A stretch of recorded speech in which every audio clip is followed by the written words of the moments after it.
right, well, hello, change makers. Oh, I see Allie there. Okay, coming in, a couple from Idaho. Hello, change makers. We're here to connect and bring about bold change through community. I'm Rhonda Bannard, and I'm the founder and executive director of Earth Gives. We're working to hopefully be a catalyzer of driving change, especially when it comes to environmental philanthropy, but done through community. And it's great to see Dr. Bartram here. She just presented last week for environmental nonprofits about building trust within diverse communities, and she's done work across the globe. So it's great to see her here, and very thankful for her to bring her wisdom of an incredible panel that she brought together for us to impart to environmental nonprofits. So today I'm thrilled to obviously have someone who's going to share a little bit about her journey and drop a lot of wisdom that perhaps will be catalytic to all of us in our own projects as we work to drive them forward. So because this is meant to really be about building community, we're going to have everyone introduce themselves, tell us where you're coming in from, and a little bit about what you're doing. And then we'll hand it over to Kathy. But first, let me try to do some justice in introducing who she is if you already haven't looked up her bio. But so of course I have to start with her role at the University of Arizona, Bear Down. That's my alma mater. She's a faculty member at the Department of Soils, Water, and Environmental Science. She is the director of the Center for Climate Adaption, Science, and Solutions within the Institute of the Environment.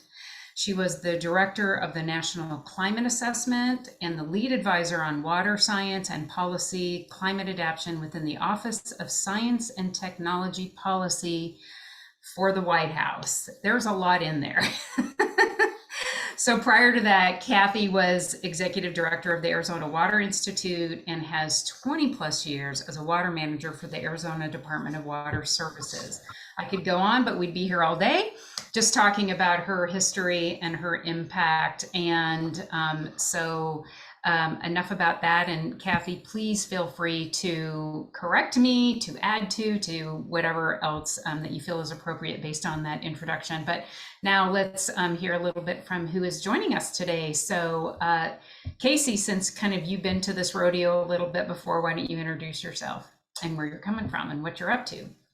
Sure. Thanks so much, Rhonda. So my name's Casey Bartram. I'm with an organization called TIFO, and we work with communities impacted by mining and other hazardous industries. We work on the health side of environmental pollution.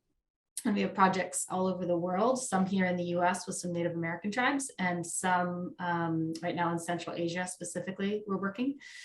We're based in Moscow, Idaho, the ancestral land of the Nimiipuu or Nez Perce people.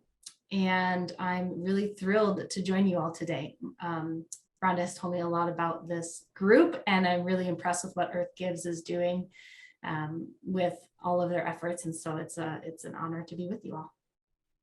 Thanks, Casey. Carol. Well, I'm executive director of an organization called Reap Goodness, and we are a training manufacturing organization, but we have two trial sites that are in the organizational stage, one in the eastern part of Arizona and one in the southern part. And that is to form trios of worker cooperatives. These are organizational cooperatives rather than economic ones that are formal, although we have that in the state of Arizona. And these trios of cooperatives will be dividing up the work, kind of like the Three Musketeers, if you will, side by side, one in water management, rainwater management on land and off roofs. The second one is planting and planting food forests. And the other one is environmental, that is planting water cleansing plants in all roadside ditches and creating small sanctuary spaces outside of the farming areas, outside of the food forest or other farming, in order to support local wildlife to prevent the extinctions.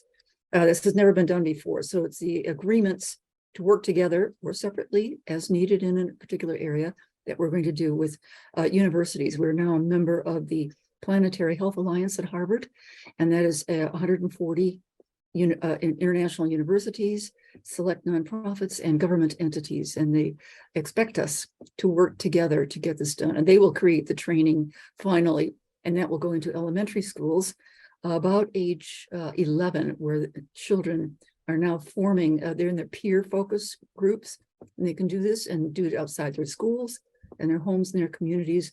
And the universities will also begin translating to the top 6 languages used on the earth that will get us into 130 countries. So that's what we're in the middle of doing right now. Fantastic. Christy. Hi, everyone. My name is Christy Lee, and I'm just here helping with Earth Gives and helping to update the website as needed, and just happy to be here. You do a lot more than that, but okay, we'll go with that. Nora. Hi, my name is Nora, and I am the director of major gifts for an environmental nonprofit called Greenbelt Alliance. We're actually celebrating 65 years this year, but we are a Bay Area nonprofit, really working around advocacy and policy to create resilient communities throughout the Bay Area, focused on smart growth development, so ensuring that development that does take place is not on sprawl lands, but within our city centers, so that folks have access to transit-oriented communities. So that's one of our big focuses, is we're holistic in ensuring that we have smart growth development and that we're also protecting our open space lands and ensuring that communities have access to those spaces. Thank you, Nora. Allie. Good afternoon, everyone. Sorry, I'm having issues with my camera, among other things, but I am here a couple minutes late and I am excited to be here. So thank you very much. My name is Allie Bean, and like Casey, I'm based in Moscow, Idaho, but I work with the Idaho Conservation League, and we're a statewide organization with a couple of different offices. We have a couple of different areas in which we work, salmon, steelhead, clean water, clean air, and I lead the climate change campaign work. So Kathy, I am a big fan of yours and really excited to be able to attend this presentation of yours. Water policy holds a special place in my heart, especially in Idaho. That's where we're experiencing climate change impacts the most. So seeing how we can continue to do what Nora and Casey are doing, and Carol, advocacy work to move change at a faster pace, I guess, is what I'm hoping to garner from this group, some best practices. So yeah, thank you very much for the opportunity to be here, Rhonda. I appreciate you reaching out and coordinating all of us together. Absolutely, Allie. It's great to have you. So let's keep moving and be ready with any kinds of questions for Kathy, but I'm going to just throw it over to her, Kathy, and you can take it away and kind of share whatever you wish to share with us. And I'm sure we can all learn plenty from wherever you're going to go with what you're going to share. And then we've got questions at the end. So take it away. Okay, well, I don't have a lot of prepared remarks. I was asked to talk a little bit about my journey getting where I am today. And along the way, I have been involved in building a lot of institutions and trying to get things to change. I'm not sure how successful I've been at that, but it sounds to me like all of you have already done a lot of these same things. So I should probably just be listening to all of you. But I guess I'll just give you an overview of the kinds of things I've done over time, and then maybe that will spark some questions that you might have. So I actually began my professional career with a degree from Berkeley. So I'm happy to hear that you have folks from that part of the world here. In fact, I was born in Berkeley. But I have a degree in landscape architecture, actually, from Berkeley, focused on environmental planning. Have been in Arizona for 40 years, approximately, and started out as a low-level employee in the Arizona Department of Water Resources, and helped build out really the implementation of a transformational law called the 1980 Groundwater Management Act, which was promoted by Bruce Babbitt, who eventually ran for president and then was Secretary of the Interior. He really did have a vision for how to build regulatory change, and he was very successful. I think the days when you can bring people together, a bunch of primarily white men, and lock them in a room and make change happen are probably over. But that is essentially what he did when he wrote the Groundwater Management Act. And I was pretty much in on the ground floor of creating the water rights, the conservation requirements for every sector of the economy, building out the regulatory approach for storing water underground and recovering it. And the one thing that I did that probably has had the most impact is the development of something called the Assured Water Supply Rules, which requires that you cannot subdivide new land within the highly managed parts of Arizona, which are called active management areas. You can't subdivide new land unless you have a 100-year assured water supply, which is based on renewable water. And that's where we now are running into pretty serious issues, because a lot of the renewable water that we are depending on for that is from the Colorado River. And so we can come back to that if people are interested, because I have worked a lot on the Colorado River as well. Since around 2003, I've been at the University of Arizona.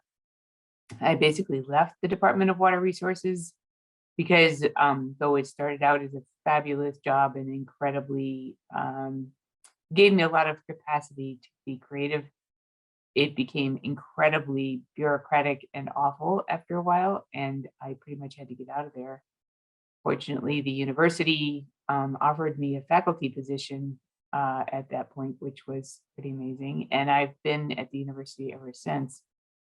I've had a lot of very unusual positions, including creating the Arizona Water Institute, which was 3 universities working together with 3 state agencies and the governor's office and a major utility to try to solve water-related problems across the state in various communities and tribes.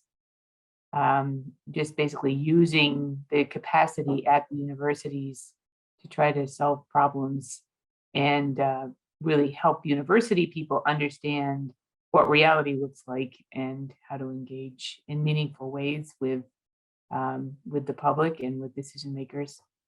That was an exciting period in my life that only lasted 3 years.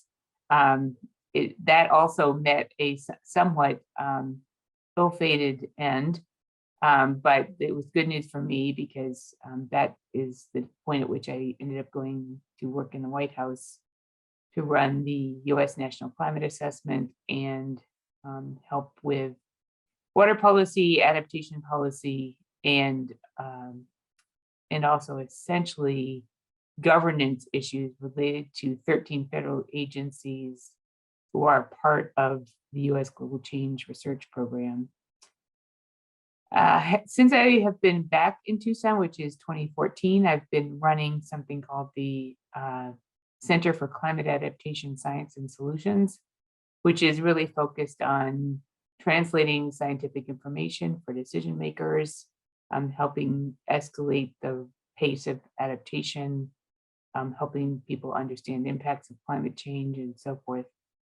So worked with a lot of stakeholders engaged on issues related to water management and Colorado River issues, but also have been helping to build an Indigenous Resilience Center at the University of Arizona. And that is really has been transformational in some ways, in the sense that we did a cluster hire of faculty to help work with tribes on dealing with issues of their choice to help with their resilience. And we're only about a year in, but it's being led by a really amazing Navajo woman named Carletta Chief, whose impact is well beyond her stature, which is approximately 5'1". But anyway, that's sort of an overview of the trajectory of what I've been up to. I'm continuing to build things, which is not what I expected to be doing at this stage of my career, but things just keep falling in my lap, so to speak. I just this week found out that I'll be helping to build a Sky Islands living laboratory with 2 universities helping work with communities and tribes on how to save the biodiversity in the mountains of southern Arizona and southern New Mexico. And it's a long-term investment from a foundation. And so I feel like I need to take them up on that offer. And then another big project I'm working on right now is actually the Arizona Department of Water Resources, my own old home agency, is pretty desperately seeking new sources of water now, and has asked the 3 universities, sort of like the Arizona Water Institute, to work together on identifying new ways of capturing water that would otherwise have been lost to evaporation, and seeing if we can find ways to add to our water supplies in this state. So yeah, that's just touching on a big array of things, but I'm more than happy to talk about institution building or anything else that seems relevant to any of you. But thank you for the opportunity to speak to you all. I really appreciate it. Thanks, Kathy. So anyone have a burning question? Go, Carol. Take yourself off mute. Okay. We're working, part of what we're working on is that we've been working, talking to the Bureau of Land Management here in Southern Arizona. What they call a lot of things Sky Island because of the mountains around us. We're on a number of watersheds. They are, in my opinion, wasted. We've got, in a sense, they just splay out and evaporate, just as you said. We've known, do you know about the Tucson swales, Kathy? I don't know specifically about Tucson swales. I know about a lot of green infrastructure activity within the Tucson community. Okay, Tucson swales actually, I saw a YouTube video on it from Jeff Lawton from Australia. And because they're mostly desert, he's done a lot of work around the world also to manage rainwater and then build food, permanent food. But these Tucson swales were apparently dug during the Dust Bowl. So we're going back 90 years. And they hired, of course, during the Conservation Corps days, they hired these farmers because they were desperate and didn't have water to take their mule-drawn, horse-drawn farm equipment and dig these huge swales directly east of Tucson. And then they went away. So they knew, and then what's happened since then, the birds and other animals have dropped seeds and so on. They're green, the land is black and wonderful and full. It took 90 years for it to do that with nature. But they're now, if you go onto Google Maps and put in Tucson swales, you'll find it where they go. But they got videos on them, so you don't have to actually go there and see what's gone. But managed by humans, this I'm just wanted to make the point that the federal government has known about these water management practices for 90 years. The federal government has known, and it's not been shared with the West. So we now the news is out, of course, and so we have the ability to do this. That's why it's baked into our program. The country of the Netherlands, which is a very experimental, forward-thinking country in Europe, is a food, well, they export food, and now they're thinking because of drought to stop exports and keep food all inside their country. But they have planted 5,000, dug 5,000 of these swales, and some of them can be over a mile long. And they're planning on thousands more of them for their own country because of drought. We have the ability to do that so easily, so quickly. We have shovels, we have huge equipment that can do this. We can do this across the entire western half of the United States, and we're not. I don't understand that. Again, that's why we're building it into this program, to do it on the community level, which bypasses other than cities, small or even small towns. We're working with a small town and a small city here to do this and make them aware that we can put the water down. Now, in Arizona alone, we have cattle, which is, it's in our flag. I know the cotton and, cattle and corn, which none of which are appropriate at this time when we have water issues. But the cattle here, of which I've seen now firsthand, and what they've done is taken the mesquite trees, which are a Sonoran Desert hardwood tree, whose roots go down around 200 feet. They go anywhere from 100 to 300 feet, but average 200 feet into the soil, pulling that water out of the ground and people's wells. And we have the cattle who have been eating the pods, the edible pods, dropping these seeds, and we have mesquite forests, monoculture forests here, pulling that water out when other people's wells literally are going dry in the same area. It doesn't make any sense. So we have the opportunity to attack this, change it, and manipulate it the way they did 90 years ago, and do this. The information's there, the instructions are all on the internet. Are you familiar with Andrew Millison's work? No. Kathy, okay. Andrew Millison is at the Oregon State University. He's a phenomenal illustrator. He does his YouTube videos on glass with pastel markers as he's teaching. And sometimes he speeds it up because his illustrations are slow, but his mouth needs to go in a regular pace.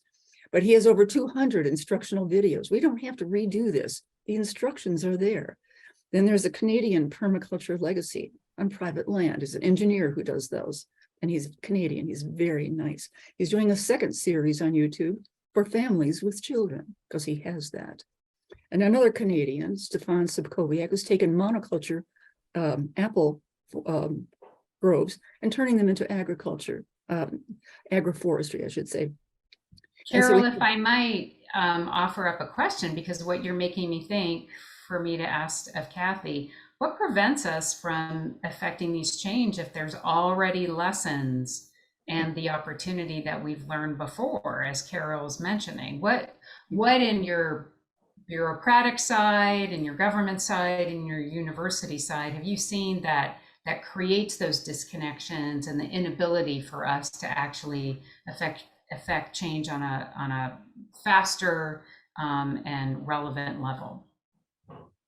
Well, I think the issue of how to create change, of course, is a very different question from the why is it that we ignore the lessons from the past. And I think there are particularly indigenous land management practices that have been ignored for a very long time, including cultural burning and things like that, that really, I think, kept things in better balance than they have been since we've been doing all kinds of fire suppression and so forth.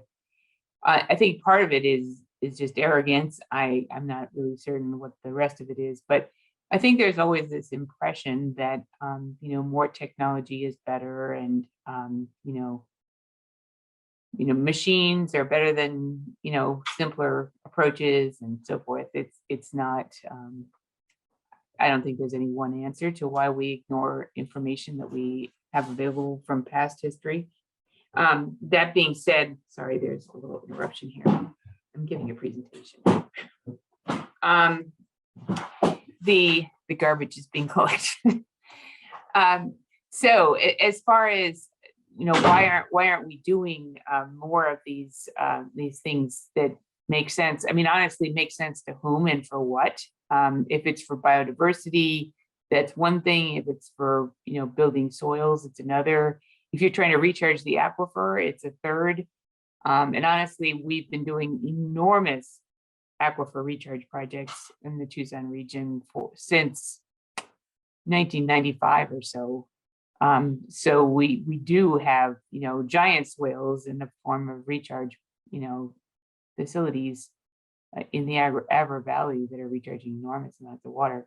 So it really depends what it is you're trying to accomplish, not in addition to what is it that we can learn from the past. Has there been any point in your career and journey where you have seen pulling from history or more rapid change?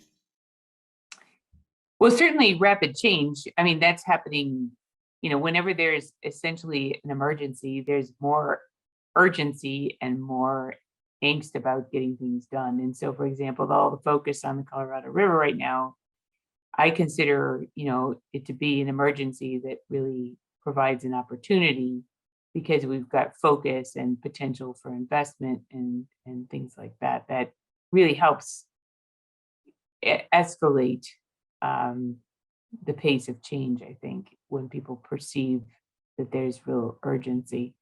So I think that's the main thing that causes things to happen more quickly. But obviously leadership is a big part of it. And we all see, opportunities lost every day because there isn't the right person to lead towards the outcomes. But, people need to agree that where that person wants to lead is where they want to follow. And, that isn't always how it works. And of course, now there's so much going on in our society where truth is really no longer a motivating factor. And, many people are really not interested in science and facts and truth. And that is a game changer. I mean, if we are trying to solve problems and people aren't going to tell the truth about what the problem is or what the answers are, that makes things much more difficult than they've been in the past. All right, ladies, questions?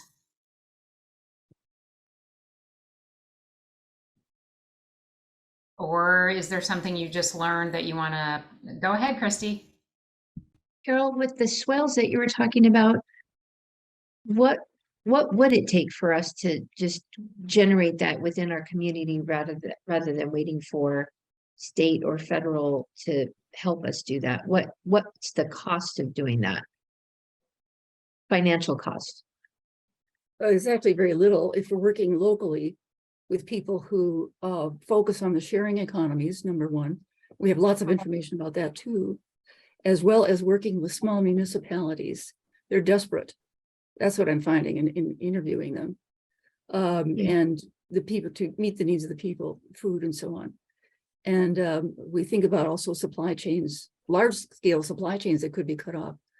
And the leadership, national leadership, is trying. I think they have the first Native American head of, in the Department of the Interior and so on, which is very recent, very, very recent. So taking it down to the community level means meeting with the people in those who are interested gardeners, like U of A has extension in every county. That's across the country, by the way.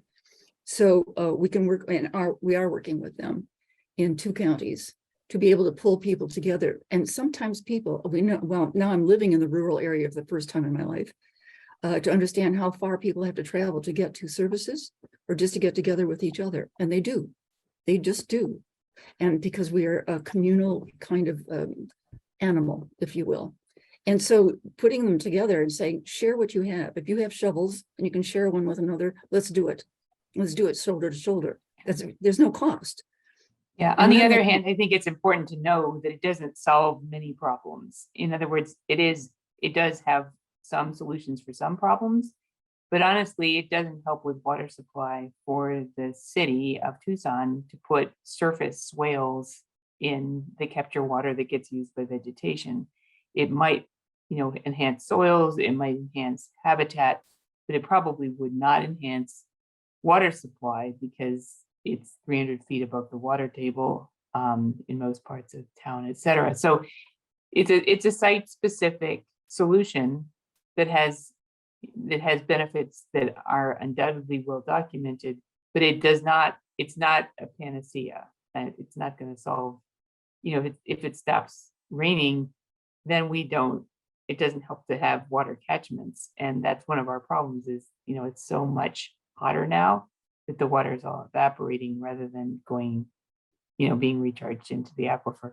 So you have to be careful what problem it is that you're trying to solve, and make sure that you're designing a solution, whether it's one from the past or one from the present or future, that really addresses that problem. Tracy, Yeah, I was just that last bit was really interesting to me because it's something that I think about a lot in terms of these big, huge problems we have, and then breaking them down into designing solutions that aren't cookie cutter and really work for each individual region and location and community.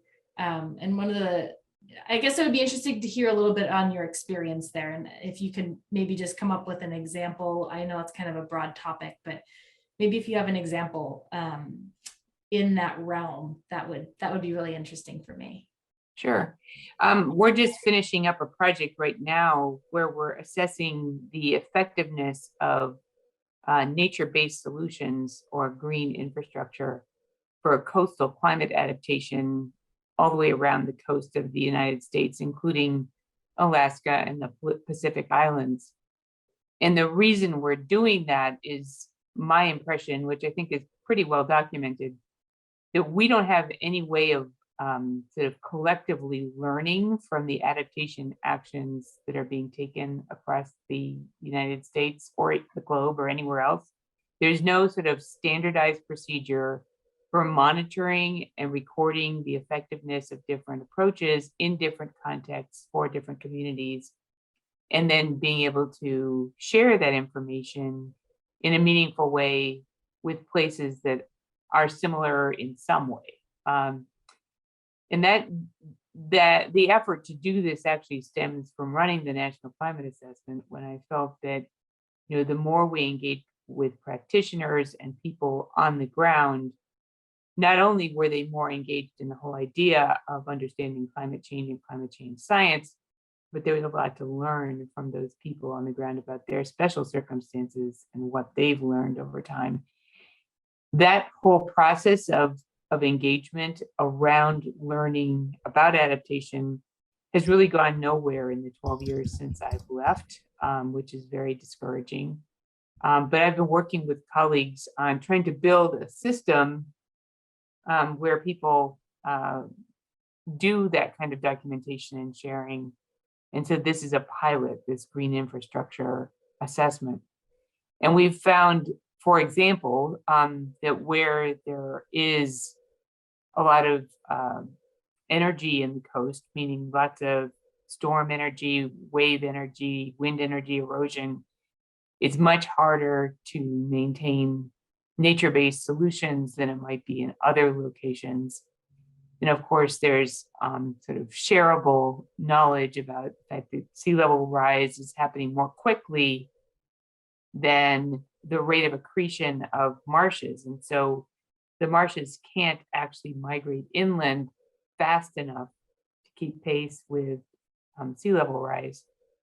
So they need to be helped, you know, in terms of building up more silt in order to support marshes that provide green infrastructure outcomes. So there's just, you know, there are some places that are finding exactly the same thing, and other places that are finding really conflicting evidence about the same practice. I don't know if that helps.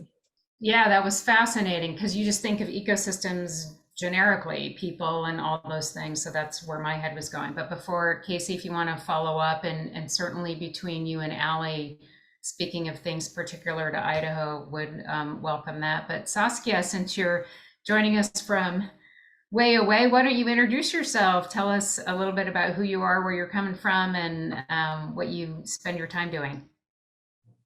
Thank you so much, Rhonda, and so sorry for joining late and jumping in the middle of what sounded like an absolutely fascinating discussion.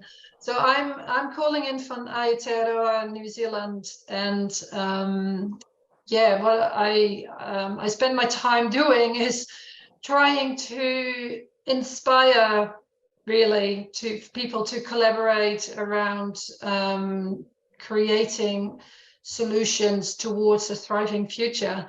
And I do that by wearing several different hats. I work in the educational space, trying to break education really in some way, bringing in innovative ways of bringing education that is a lot more accessible and more equitable than education generally still is. So really focusing on how we educate, as well as the content of education. I work here for in Aotearoa, New Zealand, for a company called Academy X. And I specifically work for Earth Lab within that, delivering, or my title there is Sustainable Futures Advisor, but I really deliver different types of sessions on systemic design and systems thinking and general introduction to holistic ways of thinking about the word sustainability. I don't really like using the word sustainability, it means too many things to too many people.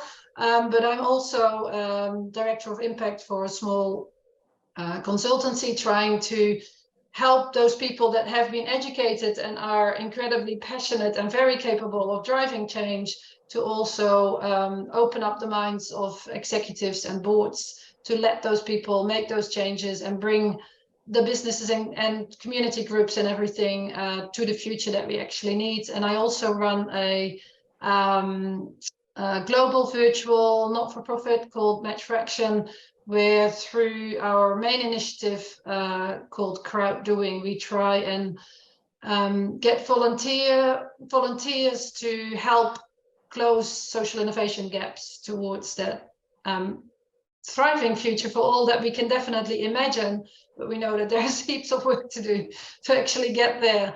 So yeah, I am incredibly inspired also by being able to join this amazing network of women that are all trying to do similar sorts of things. And I, collaboration and radical collaboration, I call it. I mean, I've changed the word radical actually on my LinkedIn profile recently, because I got told by people that by having radical, people will put off because they thought that that meant that I was just going to, take them out or something. So I've changed it to transformative collaboration, but it doesn't really, the word doesn't do it for me. So I'll have to change it again. But it is to me about working together and finding everything that we have in common, which is far greater than everything that sets us apart. And by working together, 1 + 1 is definitely not 2. 1 + 1 is probably 10 or 20 or 100, right? So yeah, that's what I'm trying to do to accelerate the changes that we need to see everywhere. From Aotearoa, New Zealand, where when I heard you talking about climate adaptation and that it's not gone fast enough and silt and that sort of thing. I don't know if you've followed what's happened in New Zealand over the last. I didn't have to follow it. I was there. Oh, really? I was there. Oh my last gosh. week. Were Yeah, you in Hawke's Bay? I was not in Hawke's Bay. I was in Wellington, but Oh. I was actually detained by the cyclone. And then my back went out, so I was stuck on the floor of my hotel room for 4 days. But anyway, and I experienced an earthquake as well. So it was gosh. pretty exciting. But yes, I Yeah. think speaking of transformative, everything that just happened in New Zealand with this giant cyclone, the whole northeast part of the North Island basically washed out, and enormous opportunity associated with that incredible disaster for transformation, because that's what's needed now, as I'm sure you well know. But it was very ironic to be there, because I was on a science panel for the Deep South Science Challenge. They're basically advising about climate adaptation, and here this enormous storm that is so destructive and killed lots of people and wiped out whole communities happens right when we're physically there. I was only supposed to be there for 2 days, but it was amazing timing. Yeah, amazing that you were there, and amazing that you take part in the Deep South Challenge too. And that's definitely the type of stuff that is needed, and is definitely not gone fast enough, as we can indeed see in Hawke's Bay. And hopefully Right. it is indeed used for transformation, because just too often that people just go back to how it was and forget about it. Well, it's back right? to the emergency is a good opportunity, because literally, I was there with the leader of the challenge telling him, get up and lead. This is your time. This is the moment. You need to do this. I have no idea what effect it had, but anyway. Yeah, thank you. Well, Saskia, thanks for joining. In April, we're going to have somebody from New Zealand presenting, and she was in the middle of the cyclone, and she's working on ag. I think it's Wendy Zhao.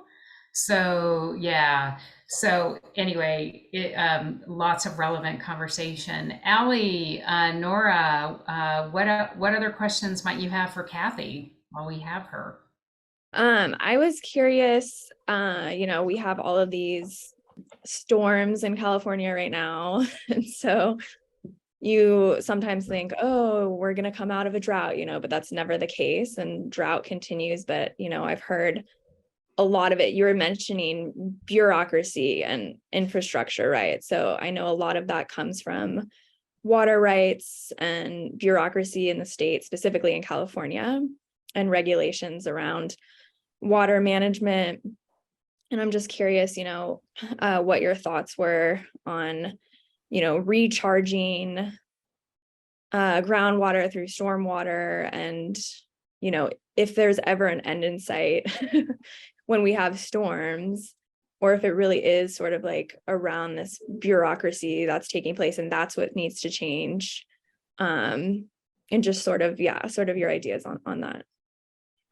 Well, I love your combination of extreme events and bureaucracy as being sort of I don't know, some kind of divine cataclysm or something. But anyway, yes, this sort of sea surface temperature driven, storm systems that we've been seeing are going to end. I mean, there's no doubt about that. Will it happen again? Almost definitely. To the extent that climate change means that there's more energy in the atmosphere, it means that there will be more water in the atmosphere. And that means that we have more extreme precipitation events. But also, the added heat means we will continue to evaporate more water from the surface of the land, which means drought. So, there's going to be this more extremes kind of future where things are hotter and drier and they're wetter and more intense. As far as how the bureaucracy responds to all of this, that whole thing is very fascinating because, what we have right now in the conversations about the Colorado River is 6 states pitted against California because California has the most senior water rights on the river. And it's actually the Imperial Irrigation District that has the largest water right. I believe it's in the country. I mean, it is huge. And they're basically saying, nope, not going to share, not going to happen. Our right's better than your right, and no. And so at that level, which is not really the state so much as it is the water rights holders themselves, refusing to sort of be part of this solution. But as far as, are there ways to capture more stormwater? There are, and one of them that has been, I think, experimented with most recently in California is flooding agricultural lands that are in the vicinity of rivers to try to reduce flood damage, but also to enhance groundwater recharge. That's a very inexpensive way of doing recharge, except if it creates a lot of damage in the process. For example, this huge thing that just happened in New Zealand, literally the water washed orchards away. Like one day they were there and the next day the orchards were gone completely. So, when you have flooding of that magnitude, it's just a really different thing than a nice orderly little flood that you can spread across your orchard and, get to seep in. But there are more opportunities for underground storage of stormwater. It's just that it happens so infrequently and you can't tell exactly where it's going to be. And sometimes it's so extreme that it causes much more damage if you're trying to slow it down than if you let it go. So it's, there's pros and cons, but it is important to have people who are thinking creatively. When we're in these moments, we're definitely at a threshold moment. Whether you look at California and the Colorado River, or you look at New Zealand, what's happening now, people are finally recognizing the escalation of extreme events so damaging. Great From a question. more tactical perspective, is there some advice that you have from, there's a lot of folks here representing nonprofits, some in business, and we're all individuals that play a role in this. What advice for change making would you have for us?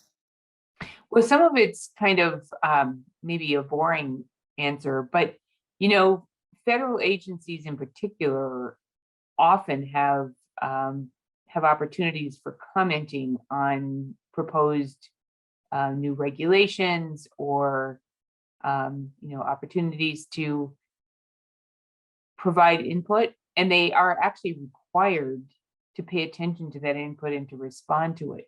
And yet many citizens don't take advantage of those opportunities. And I think it's a way to sort of set the stage for NGOs or others to play a bigger role in government programs.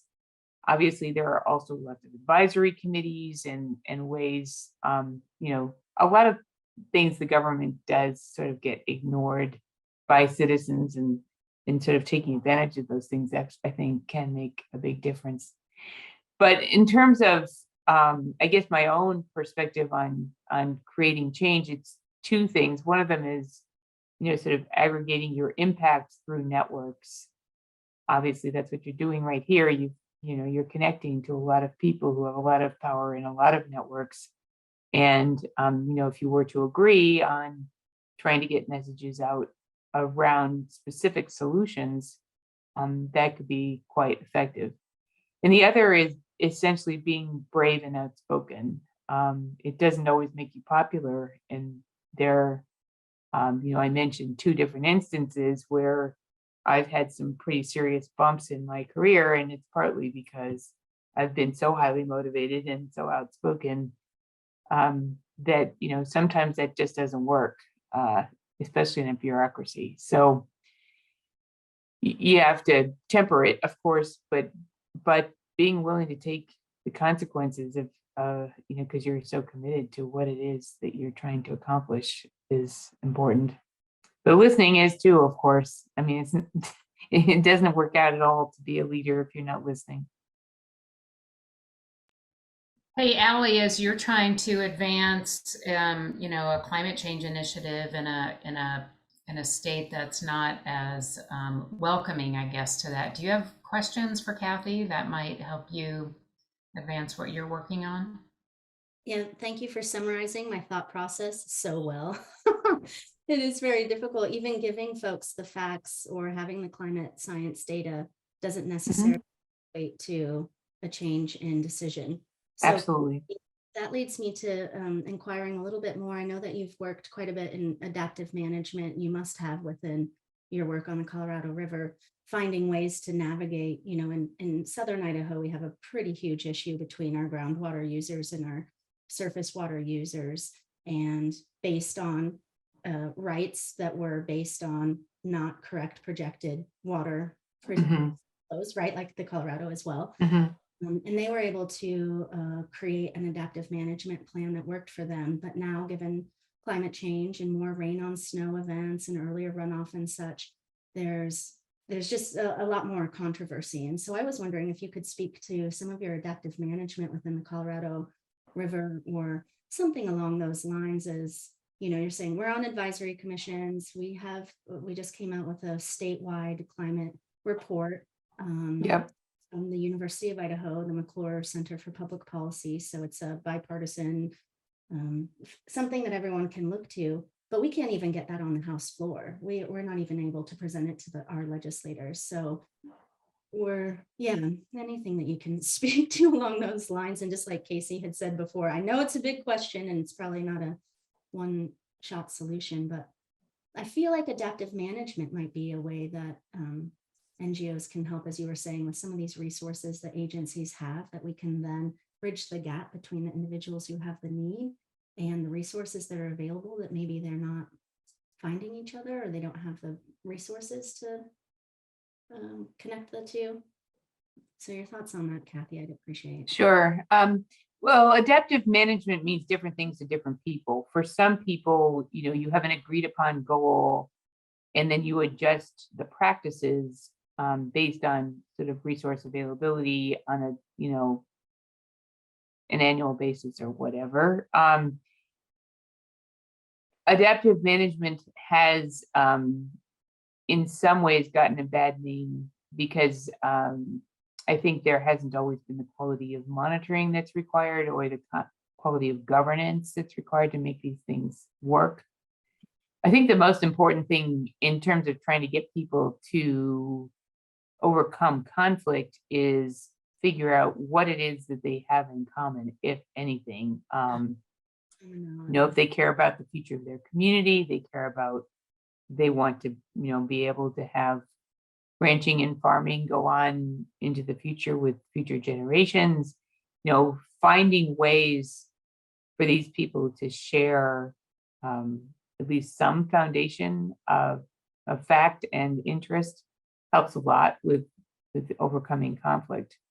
But the work that I've been doing on the Colorado River cannot be characterized as adaptive management. I've been doing more along the lines of convening people from different walks of life, practitioners, tribes, states, people from Mexico, trying to identify, what are the science needs associated with making better decisions, having conversations in safe spaces where they're not performing for the press, but rather are able to say what they really think. And Right. that's been really helpful in terms of just building the kind of trust and relationships across divides. So can- if I may yeah. just ask a clarifying question, is that maybe more of a focus group type thing that you initiate wearing the hat of Kathy from the university? And then Yeah, I think it's a safe place. Having a university as a convening space, I think is helpful. A lot of the management work that I've done has been on groundwater rather than on the Colorado River itself. And a lot of that was really based on negotiated conservation for different sectors of the economy. Okay. Yeah, it's interesting. Okay, well, thank you. So are we keeping on going, or is what's happening here? Well, I wanted to see if there were any other questions or final thoughts from everyone. I appreciate everyone joining. I know it's kind of like a hard out. Thanks, everyone. Kathy, any final thoughts that you just want to share? No, I'm just impressed that all of you are dedicating the time to this topic, because it is critically important that we figure out how to accelerate the pace of change in a good way as opposed to a bad way. So congratulations on moving things forward. I think it's really important.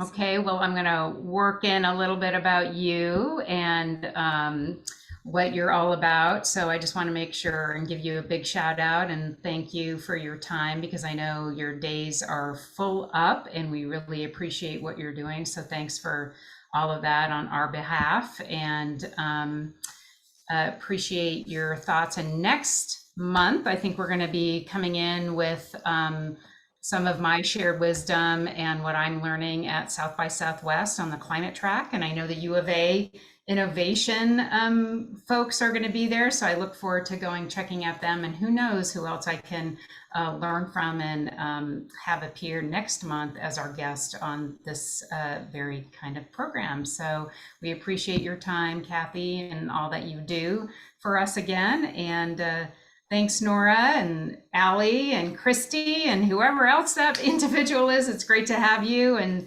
stay dry, stay warm, and we'll see you next month. Okay. Thank you. Thanks for the invitation. I appreciate it. That was great. Appreciate it.